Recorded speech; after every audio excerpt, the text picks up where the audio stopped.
So everyone has their stuff. Everyone has their issues. Everyone has their problems that no one knows anything about, and their trials. Everyone has their truth, and then there's God and angels that know the real truth, right? So we're all surrounded constantly by angels that are writing down all of our actions, all of our sins, everything we say and do, our testimonies. God delegates. He could just be the one in charge videotaping us, but he likes to delegate a lot too. So sometimes the veil can be thinner for some of us than for others. And at times, I admit it's been thin for me. I try to live a righteous life and keep a lot of chastity, word of wisdom, keep the commandments. I've just never felt super tempted to break the word of wisdom. I've been given pain meds post-op and not taken them all, and been okay. But at the same time, as I listen to podcasters, that people that, had surgery in 2005, when they would give them oxycodone and they'd be immediately, and they were struggling with depression, they're like, I don't want to stop this. I don't know. Hearing so many stories of that, and I'm like, it never happened to me. They never gave me that. So, I just consider myself lucky, I guess. But I also have Ehlers-Danlos syndrome, and pain meds just have horrible reactions in my body as well, because we're prone to gastroparesis. But anyway, I just want to make the statement that in 2017, I had this iPad for a year, that I'd screenshot this man from Pinterest that I now think is Joseph Smith, and I'd screenshot another one that forensic scientists very quickly convinced me wasn't Joseph Smith. And then when someone shows you and you see that detail, you can see it. You understand what they saw. You can't unsee it. So from then on, it was a little hard. I'm like, well, I thought maybe there were two pictures, and the Spirit was sort of telling me there's more, but I think it was telling me, don't stop at that one. It was more. I now interpret that as that's not it. When I found that other picture, I don't even want to talk about it, but it popular because he's got the bouffant hair, and then they found nothing on it. And that was England. Someone in England was researching that, and it seemed to have gone nowhere. But yeah, Curtis Weaver, it wasn't until last night that I listened to 30 seconds. This is so mean. I don't mean to laugh. I didn't want to listen to any of the video with Mormon book reviews. I'm like, it's probably bothering, but Heavenly Father's like, just push play, listen to this amount. I did, grated my teeth, and I was like, what? He's been using my sketching technique since 2008. I knew he was using it throughout the whole video, and also claiming he was using that. It was new from what I was reading the transcript and looking at it. And I think that's what's been happening with me. I think people just sort of skim the transcript and go, whatever. She didn't say it's 100% yet,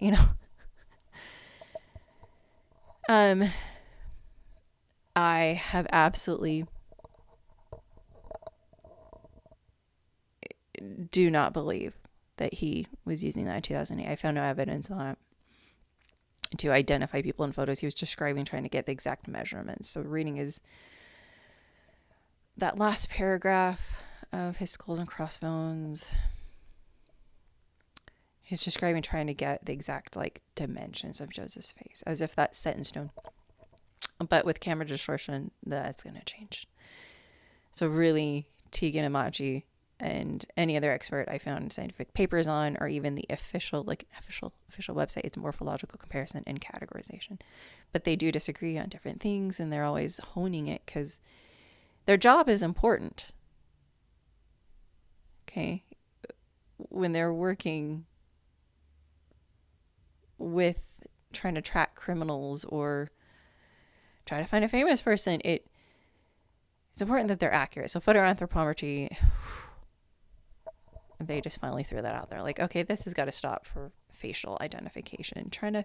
Sometimes I do need to look at CCTV camera and try to figure out how tall someone is approximately to go find them, So if there's a light pole there and they can figure out and look online, they can find out how tall that is. There's something to compare to. But anyway, but I 100%, my technique of sketching the facial features, in 2017, this was my spiritual journey. I felt strongly that I should search on Pinterest, and that's where I found my picture, and I felt like I should screenshot it, and I really was like, he's probably the father of this person I think is Joseph Smith. I thought it was maybe Joseph Sr. or something. Real true story. Didn't own it. It was just a picture from Pinterest. And it wasn't until I was drawing the other image on my iPad, and I had a spiritual experience when I bought the iPad, and it just felt really the spirit from head to toe, this burning, and like literally burning of the pleasant, which is ridiculous for buying a stupid iPad. But so it's like, you need to go there, you need to get that. I had just gotten a computer, and I was able to pay both of those off, thankfully. I haven't been able to pay off my last computer that's already falling apart now. But that desktop computer still works. I needed it for school so bad. Because then that computer, my laptop was really old at that point. It was just dead. But anyway, I was just learning. I'm like, I'll just create, like a lot of artists out there, just colorized, drew and then colorized and digitally that other picture I thought was Joseph Smith. But I just kept feeling like I should keep looking at the older one. And it wasn't until I showed my roommate my drawing and we were talking, and she looked at the older one and said, it was her. He has less hair on the side of his head. That is interesting. And is that chin? That's Joseph's chin. She had like this bronze, like just copy of the death mask, and just looked at it. And that was it. And I think she might have like pushed back on the other one or both of them. And I'm like, well, I'm going to sit down. And for some reason I compared both of them, but then I looked at the death mask. And when I looked at the death mask and looked at the older Joseph, the one from Pinterest, and not long later that day or the next week, I clicked on the link and it just made me sick. But before I did that, just looking at the photo, looking at the death mask, just looking at it, I was floored by looking at that right eyebrow, just the shape, the direction of the eyebrow hairs, the eyebrows, and then the shape of the eyes, the unique details of the eyelids, which as an artist, I'm always drawing that, but working as an esthetician, you're really pointing out like a heavier eyelid and how those, you always talk about your eyebrows are not twins. Everyone's eyebrows they're really, everything in your face is often very, very unique. So someone like Tegan Lucas is like, hey, I can point out these people are not exactly the same. They're similar, but no one exactly has your face. So I can still point out all these differences between these alleged doppelgangers. Basically, no one has your face. Unless you're identical twins. But even then, there's probably some, you could probably find some differences. Apparently the Olsen twins are identical, but I was reading that. But there are differences, which is interesting, but they were technically identical twins. So that's interesting. I don't know how much fact is with that, but this woman that had identical twins and really knew that, I don't know. So I was just made a couple of videos where I did just start sketching over some of those details that I could see. So I'd create a copy of the photo. So on my iPad, I just pointed stuff out by sketching it.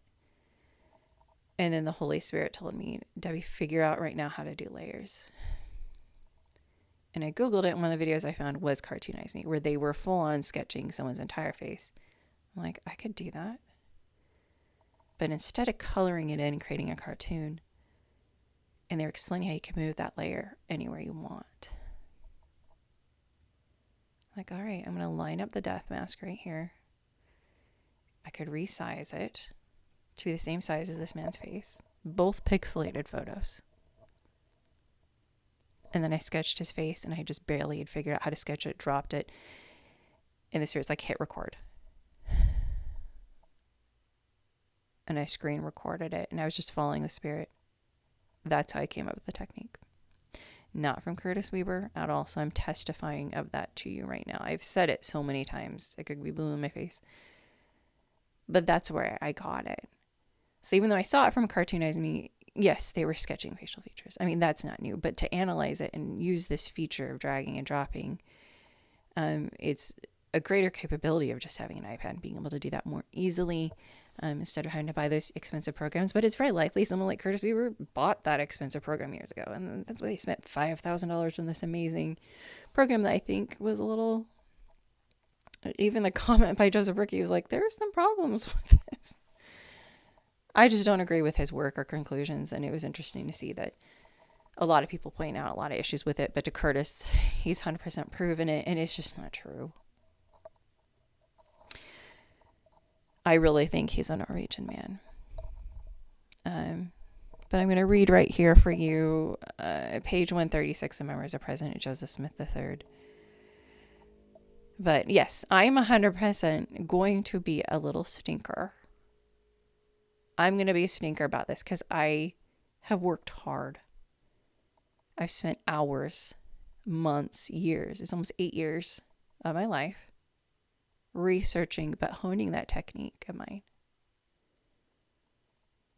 that has been rejected by the people I worked with. But they're like, it's basically kind of like, yes, we'll point out things. You're just pointing it out. You're just sketching the whole thing. But in paper, we're not going to close our paper because you're covering things. But in a dynamic YouTube video, it is different. And I think it's the only place it really works is where you're showing the audience, this is what I'm doing, being transparent. This is what I'm changing. I'm not changing much other than this layer that I'm sketching on. Or today I'm using the photo I took with my cell phone, or I'm using from the scanner. I'm using Godwin Weaver's photography, which I almost never use his lights were just too bright and things were crazy at that time. But I had to have. So in these, I reread through these emails with these people that I was trying to get an MSI scan, I guess. Is that what it's called? So that I could see if it said Caesar in pencil underneath the picture. Spelled wrong, just how it's spelled wrong in Lucy Mack Smith's own dictated story. Anyway, and it didn't happen. It's fine. And ultimately, I was sort of like, don't worry about it, you guys. I'm in California. There's a lot of universities here. I don't really want to drive to Utah. Like, I could, but I'd feel a little bit safer if someone nearby because I don't want to leave it. I don't want to ship it over, and I don't like driving to Utah. But I don't live in California anymore. So, but when I did, I drove it to San Francisco in 7 hours. Spent a couple hours there and came back, and physically that was rough back then. Page 136, the Memoirs of President Joseph Smith III. I just want to read this real quick. He says, another recollection about some of our early forensic battles was another setting. Christopher Danielson, an uncle of my wife Bertha, lived in Mission. I have relatives in Leland, a station on the Burlington Road 16 miles west of Plano. He secured an opportunity to open our work in a schoolhouse near the latter place in Victor Township. An elder or two from the mission preached there a while, and then the citizens attending desired to come and preach, which I agreed to do. And But anyway, this is the uncle, Bertha Madison's uncle. Here's his picture. So he married Bertha Madison's mother's much younger sister. But let's look at the hairstyle of how it's just kind of coming there and just sort of popping out, almost like 1960s women would just sort of flare their hair out. It's kind of funny. It's interesting to see a guy doing that, and you definitely see that. Well, Larson daguerreotype, his hair is pretty much sticking straight out. But you see that side part. But look at that face. Look at those very thin eyebrows, very small eyes. That intense expression of the shape of his chin, just similar. But I think he is much, much more similar as far as the Larson daguerreotype to her. We can sort of see that shape of the chin, more similar shape of the chin, whereas the shape of his chin is not the same, even though this is such a low quality. It's a higher quality than Mad's picture, where you just I mean, we can zoom in and not see like big fat dots. That's pretty much all we saw of his face. And he was older and with a beard, but Matt's picture, I still think from my memory, looking at it, his left nostril was a little bit oddly shaped compared to the right. It's just higher up.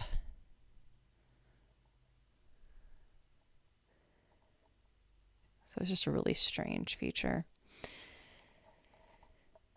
And as far as like Curtis using the sketching techniques, I mean, he definitely I went and looked at his 2009 Skulls and Crossbones. He sketched definitely the skull shape, but he wasn't creating a whole layer of just the sketch and superimposing it. Like, I've seen absolutely no evidence of him using that technique then or any time before 2023. I've never seen him use it. I did see Locke's friend, that cop artist guy, in 2022 use it. That bothered me.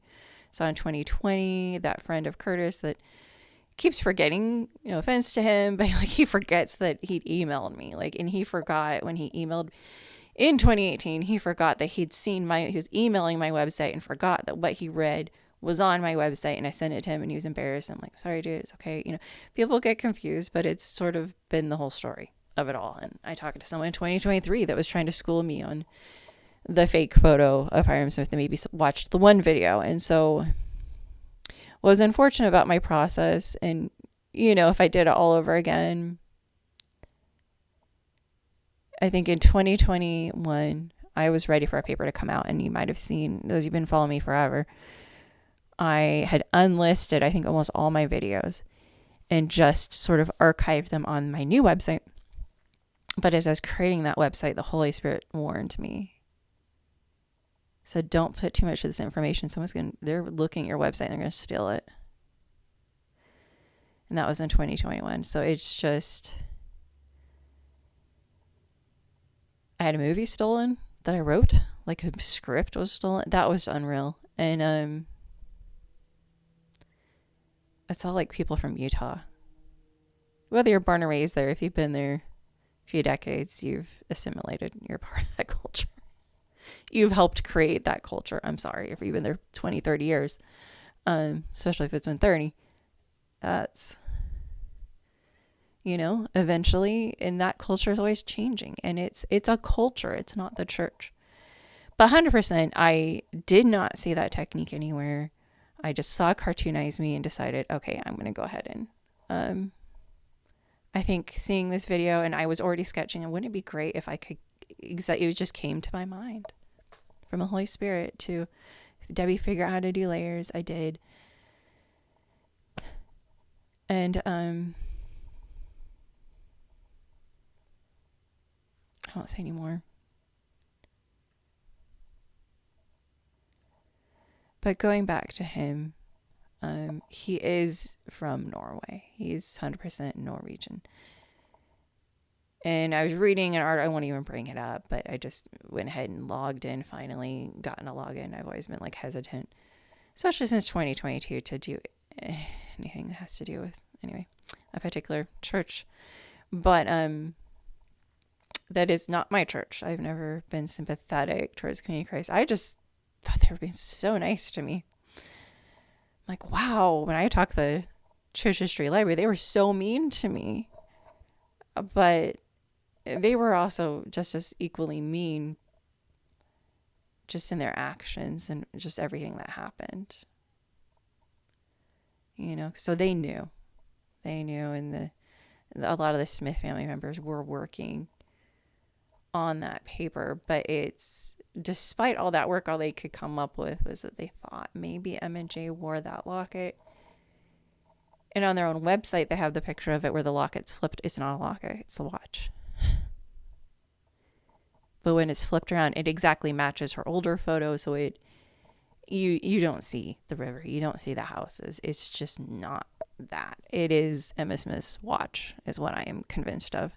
And I also can't find photos of that side of her watch. Would love to see it, you know. But yeah, that video that I published recently about going to Independence, that was 2021, and so they got hit. again with COVID, and that's why the community Christ and everything was closed, but it wasn't, because I knew their main buildings weren't, and so I tried knocking on one of their church windows because I was just reading and just felt like I had so much love and respect for these people. And this one guy literally opened the door, but it was 2021. And he gave me, now looking back on it, he gave me the funniest look and was like, he's like, oh, we're having a meeting. And then he looked at me and went, but we've already started, and then closed the door. But of course, the Church of Christ of Latter-day Saints, they were still open. I wore my mask everywhere because I had to. It was a huge outbreak in Kansas City or wherever it was in 2021. Just suddenly they got hit. And as far as I know, I didn't catch it on that trip or anything. And there were a lot of good things about it, but it was, I had not lived with this new set of roommates for very long and ended up living there like a year and a half. And they weren't, sometimes pretty mean. But let's look at this Louis Ramsey painting. So Joseph III criticized that, complaining, saying, wow, you have no idea what my father looks like. Why don't you go to this artist, Louis Ramsey? Please have him come to Capitol Hill and find this duplicate oil painting, this one.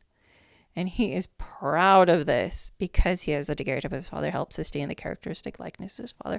In the painting, they did paint over the authentic oil painting all the way down here, which William B. McCarl claims, if you read this whole prophetScars.com/William-B-McCarl-errors. Because he buys into what Joseph III is saying. Well, my father did not wear a ring on his right hand, but he's not realizing his own forward-facing painting of his father. There's a ring on the right hand, and then there's a whole theory. Some websites, oh, this is out of place. This was added later. I don't know. But McCarl is saying, oh, well, this is his left hand. It was based on a daguerreotype, and it got flipped around, but his son still knew the ring was on his right. Oh, wait, what? This was from Life. There's a ring on his right hand. That's a ring. It's really hard to tell. Joseph Smith wore a ring on his right hand. Okay. He did wear that gold ring.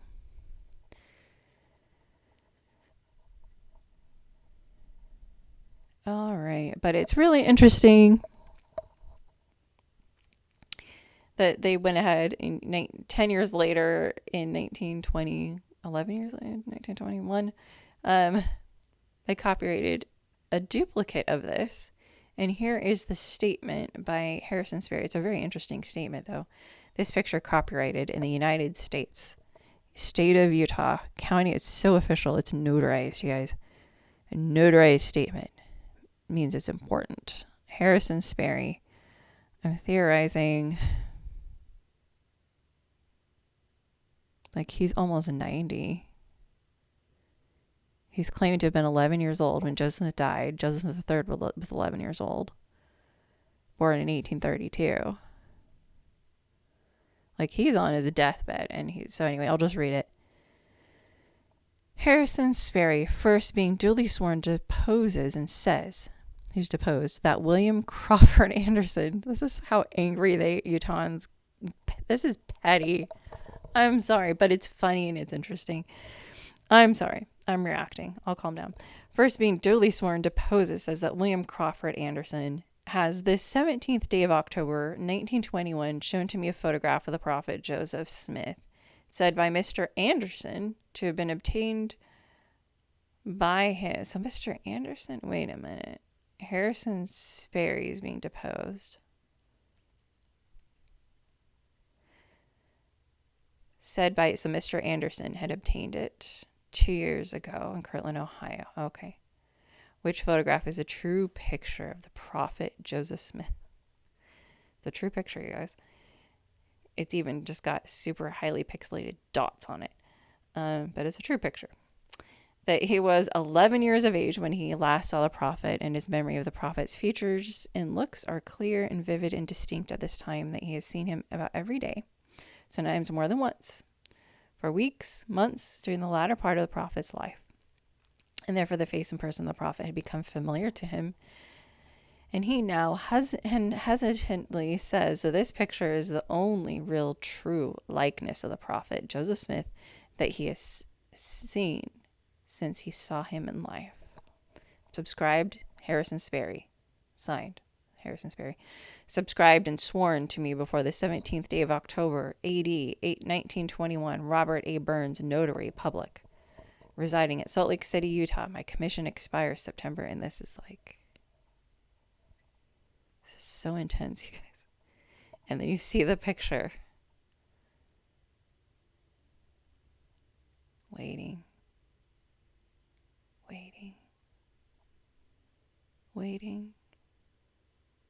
Still waiting. It's basically a duplicate oil painting of Louis Ramsey's painting, with some mild differences. Quality much lesser than, but we'll still look from the bottom. The hand, right hand the same, left hand the same, holding a Book of Mormon. Difference, black tie, white tie. And this is really sworn that Joseph now, I would say, he wore a darker tie, according to this man's notarized sworn statement, and a lot less hair than in this painting. Which, when you zoom in, and this is a high quality of this, you can see sort of added in some of this hair coming forward, and that's where it starts to look curly. And did Joseph Smith III like that? No, he said. So a lot less hair, darker color. Especially looking at this, it looks like, oh, he's popping down that collar quite significantly.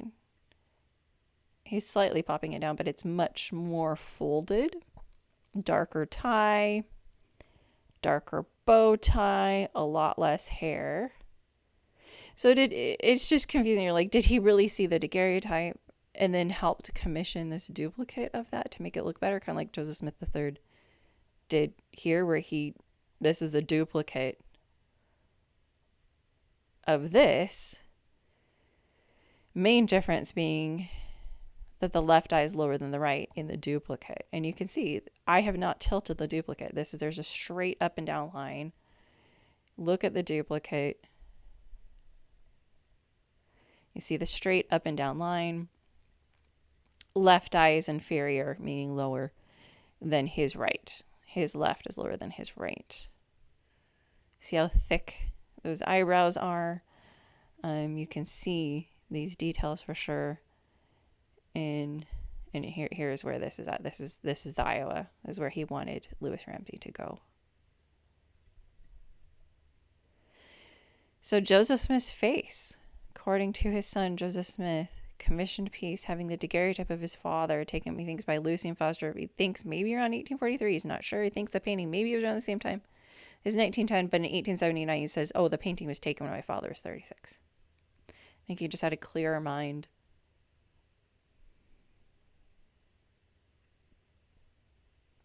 And for the 100th time, this is just looking at this, you can see why I don't care that the left side of his forehead doesn't perfectly match the tracing of the hairline. The skin is it's just completely crunched up on the left side of his forehead, and there's a vertical line where it looks cracked on the skull that 9 doctors think is Joseph Smith. 9. And his left eye is inferior to his right. And those 9 doctors are Dr. Jane E. Boekstra, PhD, Dr. Catherine Chiak, PhD, MD, MA. In 2023, I've given a link giving credit to Locke Mackay's presentation.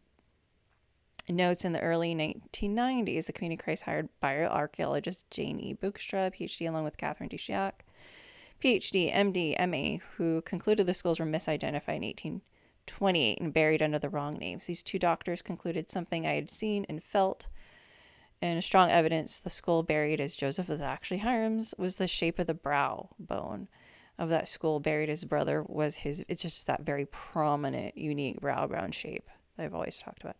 And so Dr. Janie Bookstra and her Cheetah team analyzed photographs of the bones of Hiram and Joseph for study, and noting in the bones laid to rest under the headstone as Hiram, those bones, they showed arthritis of the left hip, among many other injuries to the left leg, not at all noted or seen in the bones buried as Joseph Smith. So there's some major injuries.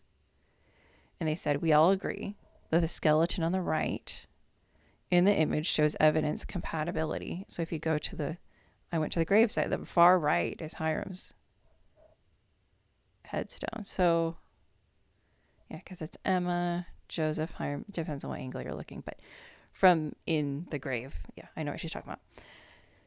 And watch his slideshow.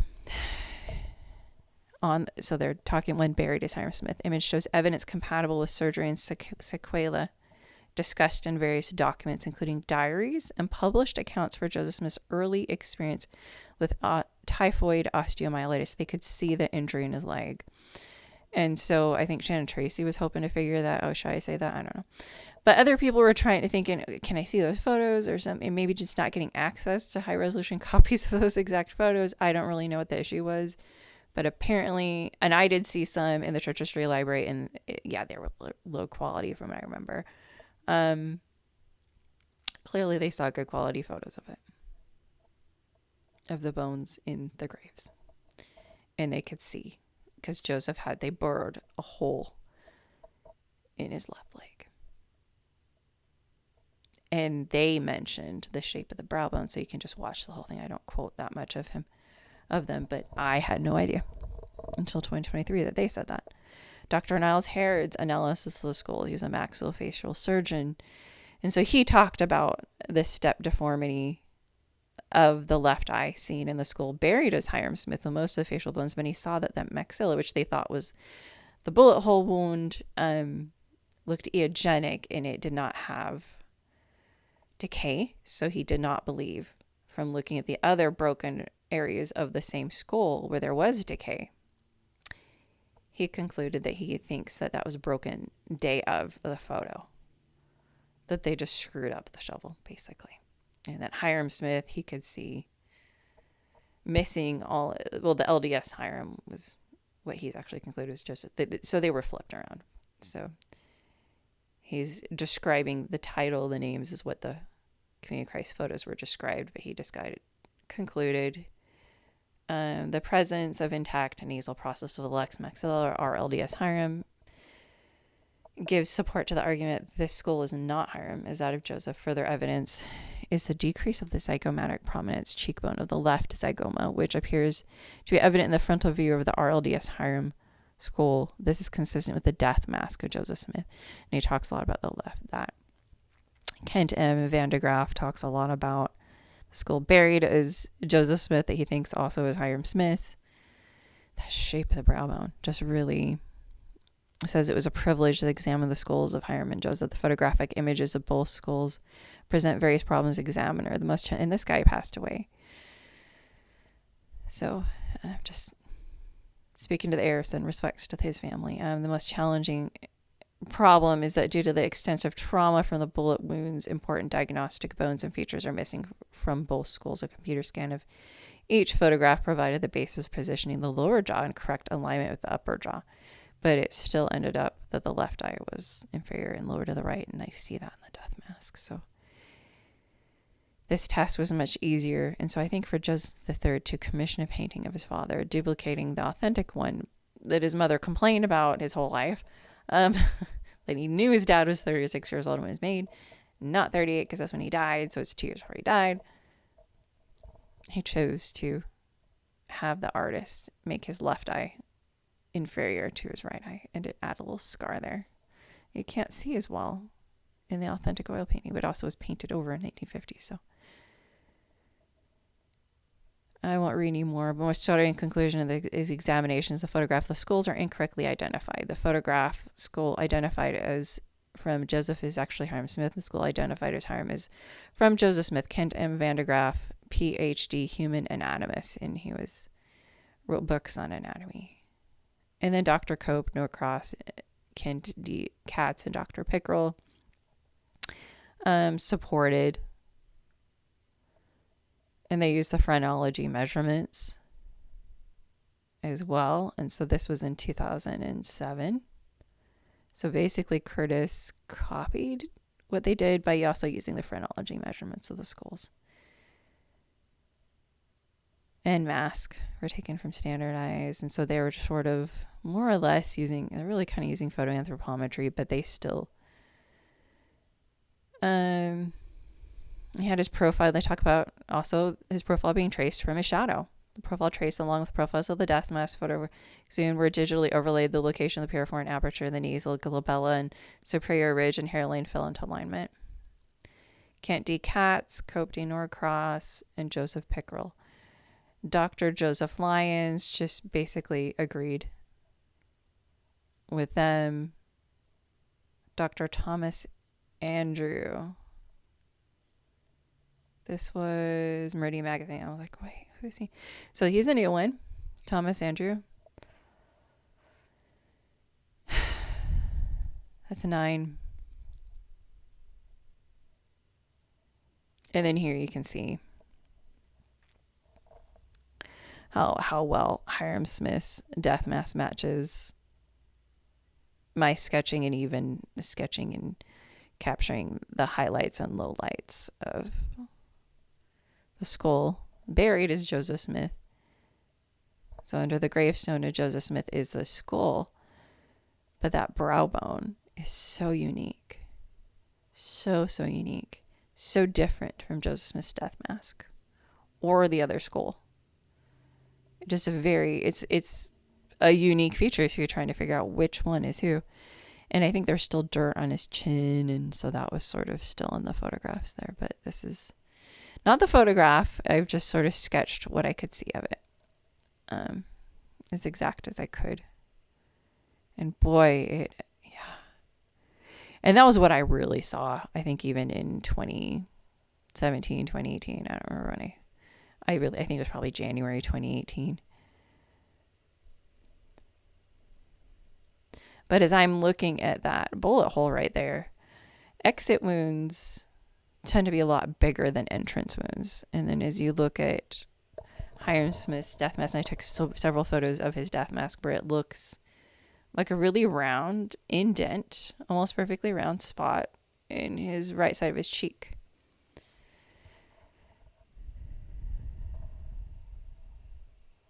And I don't keep his death mask up very long. But I've done videos where I've shown that and said, look at that. And then when I went in person, I was like, yeah, that's not a mole. It's not a mole. It really, and a lot of times it's a much smaller hole for an entrance wound. Exit wound, there's just more damage as it's damaging the tissue. So if it did go through there, it might totally damage, part of his sinuses and his nose. But he was still able to speak. And I think that could explain it and why they couldn't find the exit wound, because I think that is the exit wound. So I think it really kind of went through some soft tissue, broke bone here, bone there. And so, and this was what I'll give credit where credit is due. And I found it, though, because I went and looked at Shannon Tracy's book, because he talked about this statement to me. How Hiram Smith's teeth were essentially falling into his mouth. So let me find that. Yeah, it's right there. Sorry. It was right there the whole time. So you can see that. So as they exhumed the bodies more than once. And so again, that theory definitely holds water, that 2 times they might have hit his maxilla, or just the fact of moving his body that much, the broken bones, they just started to see that his teeth were really, I'll just read it from here.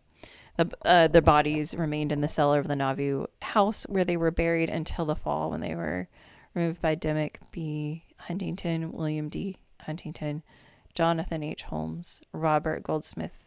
At Emma's request, it was found at this time that 2 of Hiram's teeth had fallen into the inside of his mouth, supposed to have been done by a ball during the martyrdom.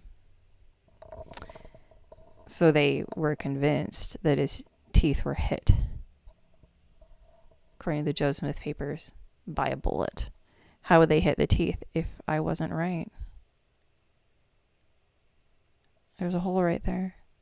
Entrance wound, exit wound, hit some of his teeth.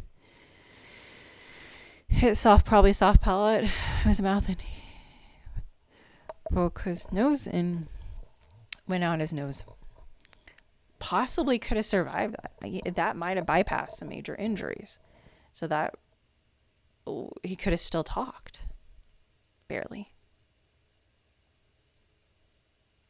And then I think they had the door open, and I think he was still the closest to the door and probably got shot several more times. And then,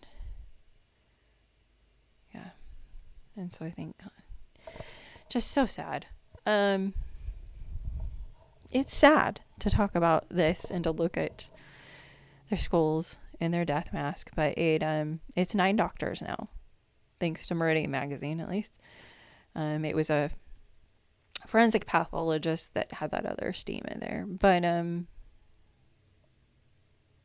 don't want to knock the credentials of these other people, so I won't say any more.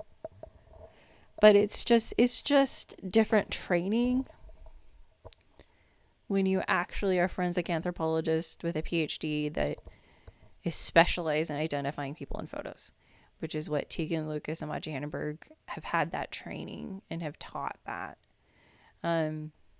Just being in forensic doesn't 100% mean you're good at finding people in photos. So that's just what I conclude with that. And I've been told other things that I'm not at liberty to say, but I definitely think someone didn't understand. I was like, yeah, that person didn't understand something that they assumed. I don't know.